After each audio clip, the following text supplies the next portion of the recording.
Hechos de los Apóstoles, capítulo 18, verso 1.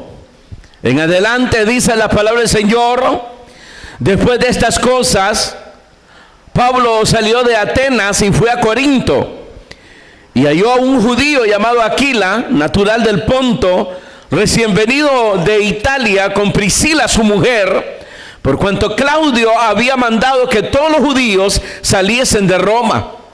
Fue a ellos, y como era el mismo oficio, se quedó con ellos. Y trabajaban juntos, pues el oficio de ellos era hacer tiendas. Y discutía en la sinagoga todos los días de reposo, y persuadía a judíos y a griegos.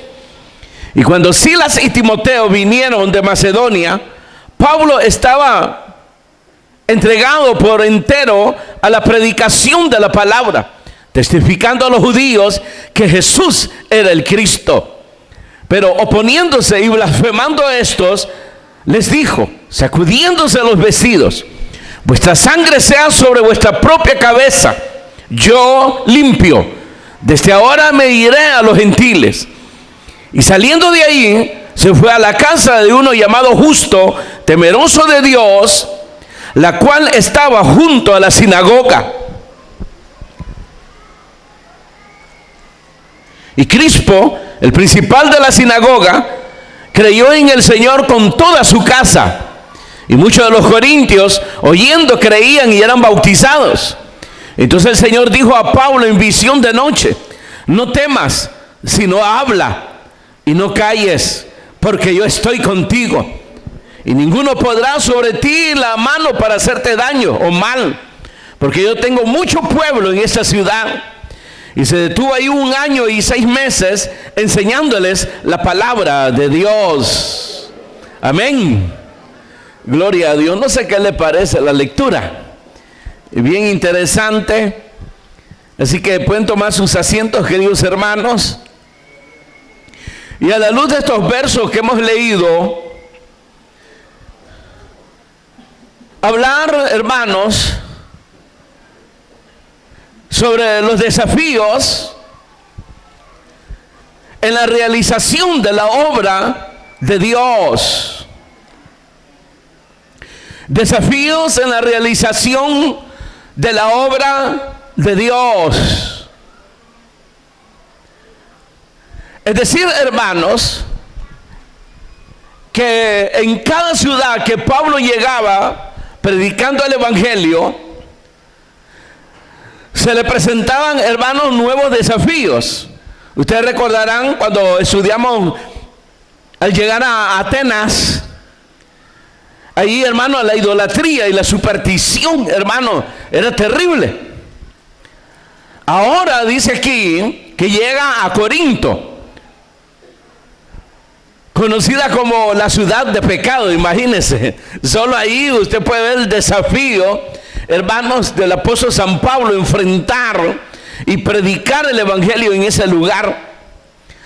Ahí estaba la diosa famosa Afrodita, la diosa del amor y de la guerra. Amor y guerra, imagínense. Increíble. No sé cómo, pero ahí dice la diosa, hermanos, y así era reconocida como la diosa del amor y la diosa, pues, de la guerra. Ese es el panorama, pues, que se nos presenta, hermanos, en este nuevo capítulo, el cual estamos abriendo ahora, el capítulo 18, sobre la llegada de Pablo a Corinto. Esto es siempre en Macedonia, siempre en los lugares de Atenas. Por eso siempre se mencionan aquí a los griegos, o sea, Grecia. Y en cada ciudad, hermanos, se presentaban estos nuevos desafíos. Es decir, hermanos, la oposición, la hostilidad, la persecución, la amenaza de muerte. A veces eran encarcelados, azotados. Y muchas veces, hermanos, pues la vida de ellos corría, hermanos, peligro. A eso nos referimos. Desde que usted le dio su corazón a Jesucristo, desde que usted es cristiano, usted tiene que saber que de ahí en adelante la vida va a ser difícil.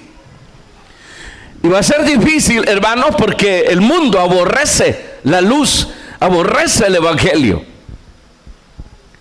Y siempre habrán ataques, oposiciones, y la vida se vuelve difícil. Y por eso, hermano, es un desafío. Es una lucha diaria la cual usted lleva como cristiano. Y no solamente de afuera, también de adentro, como nos muestra las Escrituras. Entonces vamos a entrar a los detalles. Dice el verso 1: después de estas cosas, Pablo salió de Atenas y fue a Corinto. Y halló ahí un judío llamado Aquila, natural de Ponto, recién venido de Italia, con Priscila su mujer, por cuanto Claudio había mandado que todos los judíos saliesen de Roma. Fue a ellos, y como era el mismo oficio, se quedó con ellos y trabajaban juntos, pues el oficio de ellos era hacer tiendas. Pablo dice ahí que encontró este matrimonio. Habían sido expulsados de Roma por un decreto de César. El César de ese tiempo, dice aquí, se llamaba Claudio.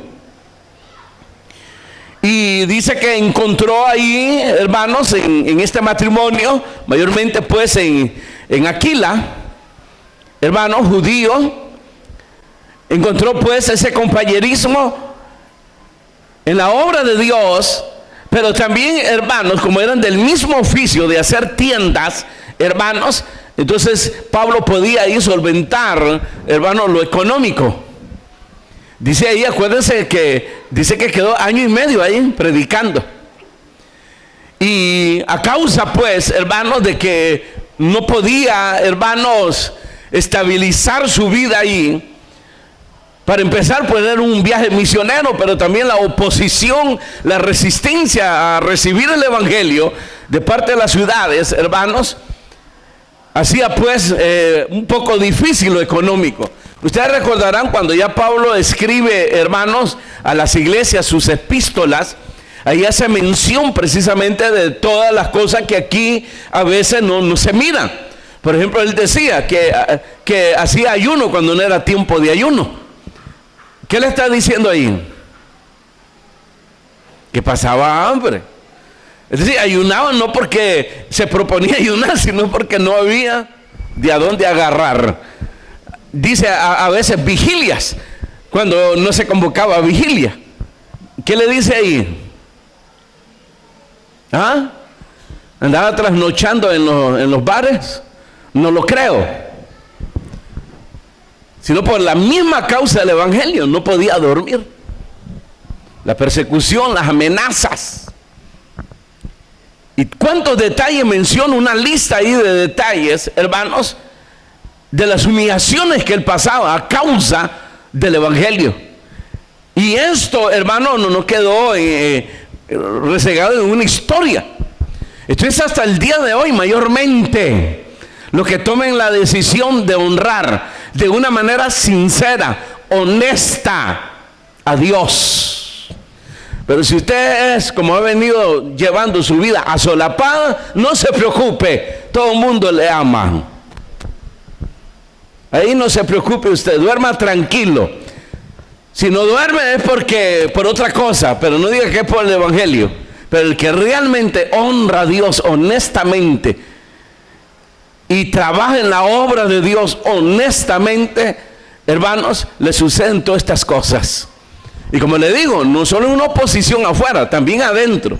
Ustedes recordarán a Moisés. Moisés enfrentaba a las naciones, pero también enfrentaba a los que había, hermanos, liberado por las manos de Dios. Sin embargo, pues encontró este matrimonio, compañerismo, como dije. Y lo interesante es que eran del mismo oficio. En este caso pues este judío, ¿cómo se llamaba? Aquila. Pues tenía los instrumentos, tenía el material. Y lo que hizo Pablo ahí era precisamente ayudarle a hacer esas tiendas, porque eran del mismo oficio y así podían mantenerse ellos económicamente. Ese es uno de los panoramas que ahí se nos presenta. ¿Cómo resolvió aquí Pablo precisamente ese detalle económico? Y cómo encontró, hermano, en este matrimonio ese compañerismo. Luego, hermanos, en el verso 5. ¿Qué dice ahí? ¿Qué dice? Verso 5. Y cuando Silas y Timoteo vinieron de Macedonia, Pablo estaba entregado por entero a la predicación de la palabra, testificando a los judíos que Jesús era el Cristo. Ahí están los colaboradores en su ministerio, las ayudas, hermanos, que contribuían con él en la obra de Dios. Y esto se unió allí a este matrimonio, Aquila y Priscila, hermanos.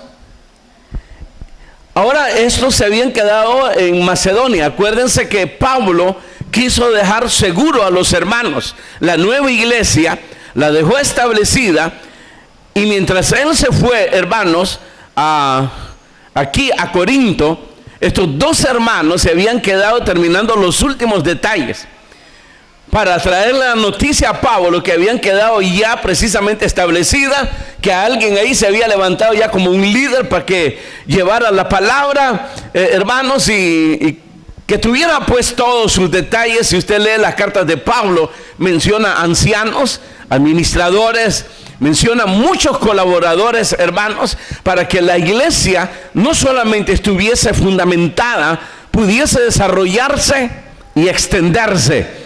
Porque tenemos una misión, que no se le olvide eso, que no se nos olvide el llamamiento, la misión que tenemos, la gran comisión, el carácter de la iglesia, la razón de ser, de la existencia de una iglesia, de un cristiano, es, hermanos, para llevar el evangelio a todas las naciones.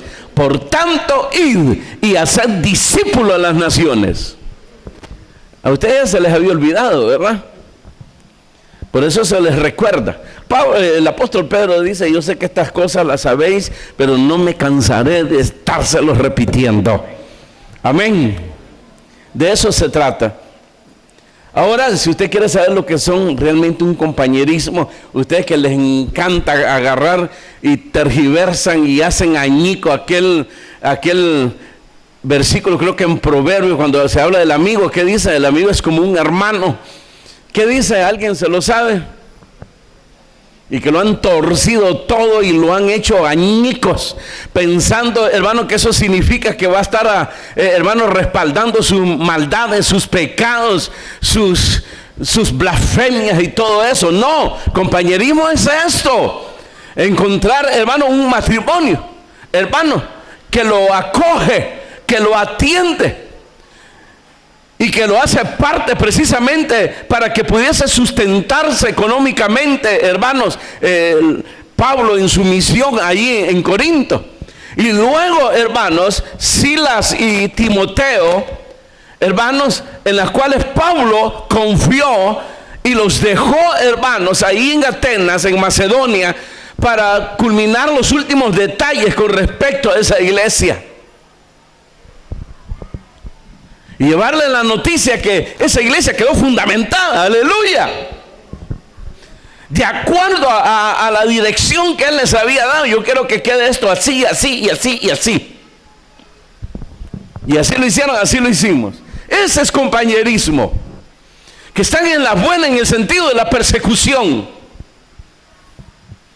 que están ahí sufriendo juntamente con Pablo por causa de la obra, no por causa de chisme, no por causa de que se llenan de raíces de amargura, no por causa, hermanos, de pecados, de maldades, sino precisamente por causa de la obra de Dios.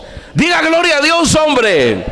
Ese es compañerismo. Ese es que es como un hermano, aleluya. Por si no sabía usted, y que han tergiversado y han hecho añico, hermano, ese versículo en el cual se menciona en el Antiguo Testamento, que están ahí siempre apoyando, metiendo el hombro, colaborando en la obra de Dios, colaborando con la persona en la cual Dios había designado para venir a ser el apóstol de los gentiles. Y esos son los colaboradores que quedan también en las iglesias.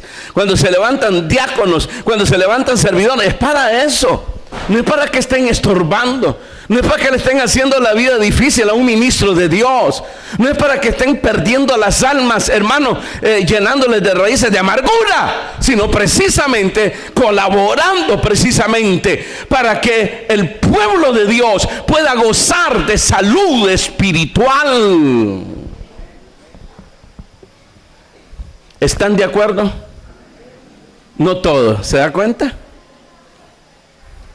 Obviamente no van a estar de acuerdo todos, pero aquí no es asunto si están de acuerdo todos o no están. Es un llamado, es un desafío. Eso es un desafío. Yo me apunto, Señor, a meter el hombro. Yo me apunto no a malograr la obra. Yo me apunto para que esto funcione. Yo me apunto, Señor. Es un desafío. ¿Se da cuenta que no es fácil? No es fácil identificarse con la obra. No es fácil. Es difícil. Lo fue ayer, lo será hoy, lo será mañana, hasta el día que suene la trompeta, aleluya, y se nos diga, sube acá. Entonces haremos, hermanos, haremos sembrado precisamente para la vida eterna, que es lo que decía el Señor Jesucristo: no hagáis tesoros donde el orín corrompe y ladrones minan. Haced tesoros allá en los cielos, donde el ladrón, el orín no corrompen. Sembrar aquí para cosechar allá la vida eterna.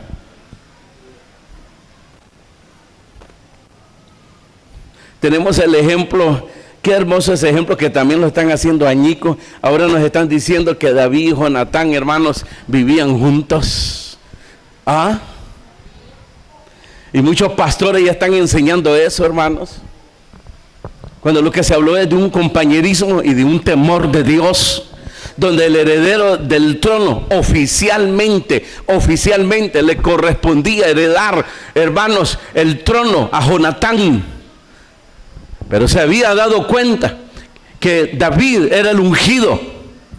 Entonces él renunció y se hizo a un lado y reconoció e hizo la voluntad de Dios y se tuvo que despojar, y fue amigo, compañero de David en la realización de la obra de Dios, en hacer la voluntad de Dios, de tal manera que renunció, se despojó.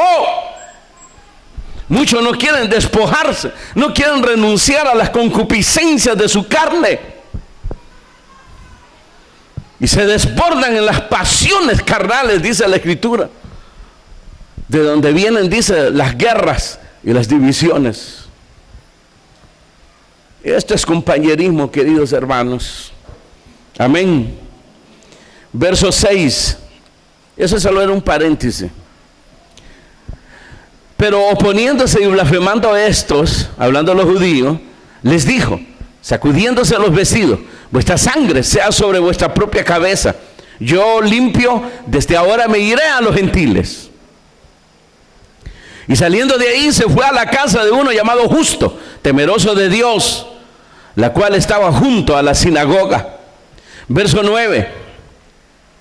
Entonces el Señor dijo a Pablo en visión de noche: no temas, sino habla y no calles, porque yo estoy contigo, y ninguno pondrá sobre ti la mano para hacerte mal, porque yo tengo mucho pueblo en esta ciudad.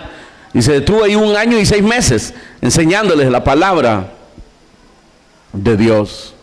Miren cómo viene la fortaleza, la consolación, la guianza, la dirección del Espíritu Santo. Aquí le habló el Señor Jesucristo a Pablo.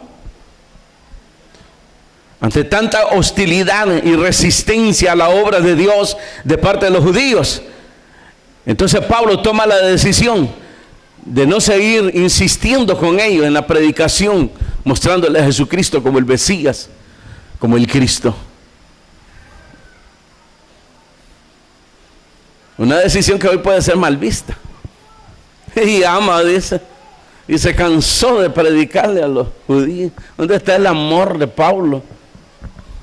No, hermano, es que no se puede estar perdiendo el tiempo. Dice el Señor, hay mucha gente, hay mucha gente. Y eso lo dijo el Señor desde la antigüedad.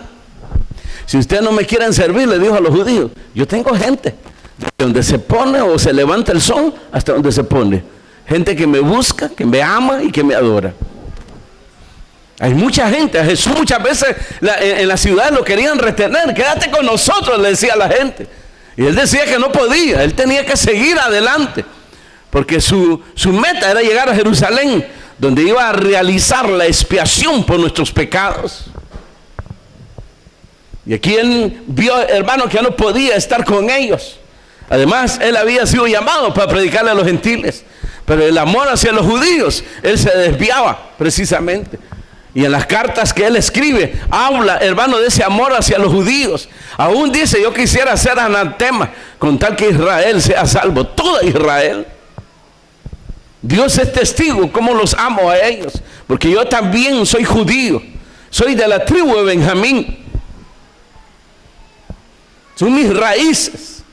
Y deseara de que ellos se volcaran a Cristo. Pero ellos se resistieron. Y por causa de la cruz por causa de la cruz son nuestros enemigos. Por causa de la cruz. Y no es que nosotros nos vamos a ser enemigos de los judíos.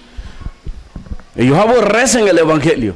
Aborrecen la cruz. Aborrecen a Jesús. Para ellos Jesús es blasfemo. Y por eso no nos miran bien. Pero ese es el problema de ellos. Nosotros somos llamados a amarlos porque son el pueblo de Dios.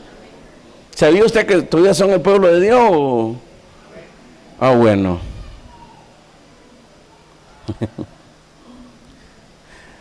Entonces, obviamente, esto le trajo tristeza a él, haberles dicho estas palabras. Y ahí, por eso vino la voz del Señor, para consolarlo, para decirle que estaba con él y que no se fuera de ahí porque había mucha gente. Usted puede ver la lista de toda esa gente más adelante. Cuando escriben sus cartas, salúdeme a fulano, a sultano, mengano, y saca una gran lista de todos los hermanos que se iban convirtiendo en los corintios y que fueron compañeros y que lo apoyaban precisamente. De eso se trata la obra.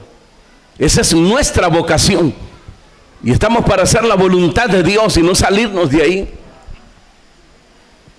Ese debe ser nuestro objetivo, nuestra meta, puesto los ojos en el autor de nuestra salvación, y que por ello debemos de estar dispuestos precisamente. Por eso ahora sí usted puede entender cuando dice el que no se aborrece a sí mismo no puede ser mi discípulo. Porque muchos se están cuidando, se están guardando, no aguantan una ofensa. Y ya se enojan, ya no quieren nada y se llenan de prejuicio y ya le embarran al otro el corazón también. Porque son orgullosos, petulantes, soberbios. Y no quieren renunciar a sí mismos. Entonces Jesús dice, eso no me sirve. No me sirve. El que quiera seguirme tiene que aborrecerse a sí mismo. Tiene que estar dispuesto a sufrir. Y él fue ejemplo. Vino a su pueblo. Y su pueblo desde el principio se opuso a él. Pero él nunca se retractó. Él nunca se arrepintió, hermanos, de morir por la causa de ellos. Y siendo nosotros enemigos también, nos reconcilió con Dios. Aleluya. En esto se mostró el amor de Dios, en que siendo nosotros enemigos de Dios, pecadores, Cristo murió por nosotros. Antes de pasar estoy leyendo, ya le voy a decir cuál es el libro que estoy leyendo, San Lucas, y encontré la parte donde llegó un escriba y le dijo qué debe de hacer para ser salvo, y Jesús le dice, ¿cómo lees? Entonces él le escribió ahí que hay que amar a Dios con toda su mente, con todo su corazón. Entonces el Señor le dijo, estás bien cerca, solo hazlo, practícalo. Y aquel, queriéndose justificar, dijo, ¿quién es mi prójimo? Este es tu prójimo, le dijo. Un judío pasando por un camino lo asaltaron y lo dejaron medio muerto. Y pasó un sacerdote y lo vio de lejos y no lo atendió. Luego pasó un escriba, dice, y tampoco lo atendió. Y luego pasó un samaritano. Acuérdense el conflicto que había en samaritanos con los judíos. Acuérdense que ellos eran mestizos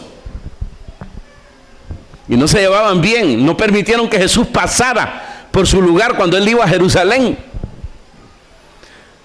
Pero ¿cómo era posible que un samaritano fue movido a misericordia y atendió al judío? Le sanó sus heridas, lo atendió en un mesón, dejó pagado ahí para que lo siguieran atendiendo.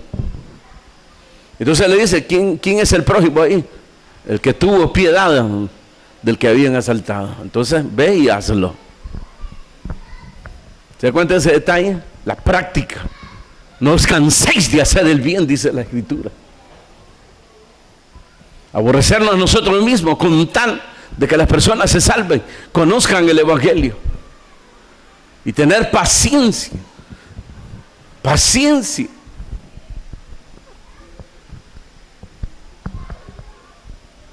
Y esa paciencia muchas veces trae humillación. Pero paciencia. Por eso de las iglesias finales de Asia, en el Apocalipsis, una de ellas le dice, por haber guardado y por haber tenido paciencia, te he ¿qué? Guardado de la prueba que le ha de venir a este mundo. Porque Dios honra a los que le honran. Verso 7. Y saliendo de ahí se fue a la casa de uno llamado Justo, temeroso de Dios, la cual estaba junto a la sinagoga. Verso 8. Y Crispo, el principal de la sinagoga, creyó en el Señor con toda su casa. Y muchos de los corintios, oyendo, creían y eran bautizados. Entonces el Señor dijo a Pablo en visión de noche, no temas, sino habla y no calles, porque yo soy contigo. Y ninguno pondrá sobre ti la mano para hacerte mal, porque yo tengo mucho pueblo en esta ciudad. Y se detuvo ahí 1 año y 6 meses enseñándoles la palabra de Dios. Siempre Dios tiene un pueblo, aunque otros se desanimen, aunque otros se aparten, aunque otros ataquen la obra. Nosotros debemos de creer, hermanos, y seguir predicando, porque Dios todavía tiene gente, todavía hay muchas almas que están esperando el mensaje de salvación. Uno puede insistir con una persona, pero llega el momento donde tiene que soltar, porque usted no es el Espíritu Santo. Y lo que resta es orar por esa persona, porque ya no se puede. Y hay mucha gente a la cual hay que predicarles precisamente. Y ahí tenemos el ejemplo de Samuel, el profeta Samuel, ¿se acuerdan? Ungió a Saúl y lo llevó a Amar. Y cuando Dios desechó a Saúl, Samuel lo lloraba y pasaba llorando, porque lo había amado bastante. Hasta que un día el Señor, hermano,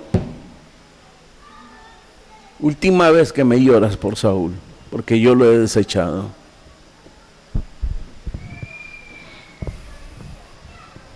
¿Se da cuenta de ese detalle?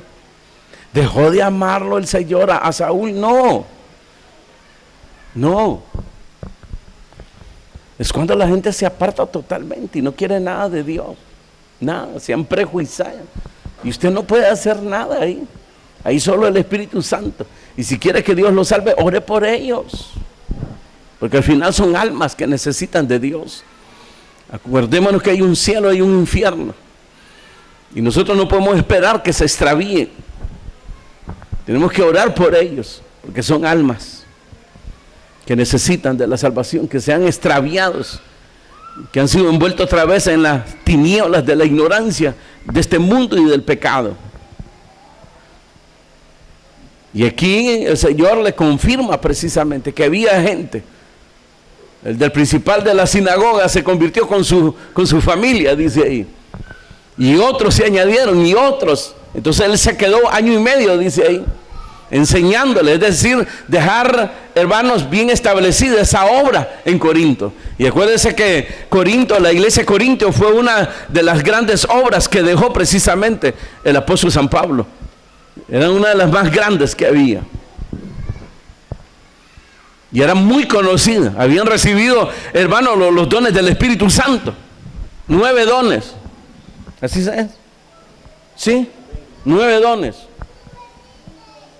Es que hay más dones, 9 dones, dice la Escritura. Es que mis hermanos me dijeron que 9 dones, dice la Escritura. Es que usted no me entiende, claro que lo comprendo. hereje.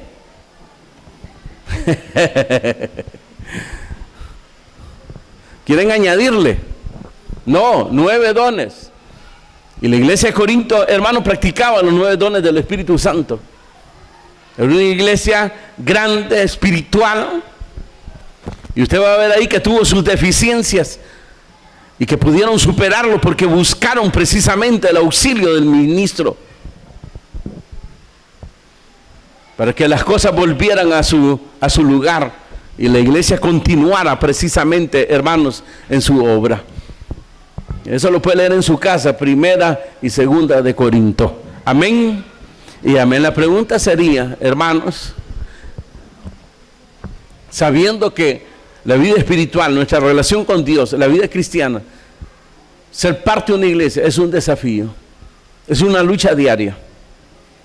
Y no solo por luchar, hermanos, contra otros, sino aún contra los deseos de su carne. Porque Satanás ataca por todos lados. Anda como león rugiente. Entonces te lleva una lucha externa con los demás, con los de afuera, con los de adentro. Pero usted mismo también. Y tiene que cuidarse a sí mismo. Eso es lo que le dijo Pablo a Timoteo. Ten cuidado de ti mismo también. Es una lucha diaria, diario, por causa de la cruz. Y estos hombres nos hacen ver que es una lucha que vale la pena, porque es para vida eterna, para cosas que permanecen para siempre. Amén. Y no esa lucha del mundo, que son hermanos pasajeros, que hoy están y mañana no estarán. Y que todas las cosas son perecederos. ¿Usted ha escuchado de alimentos perecederos? Entonces eso es. Luchan por cosas que perecen. Y nosotros somos llamados por cosas que permanecen para siempre.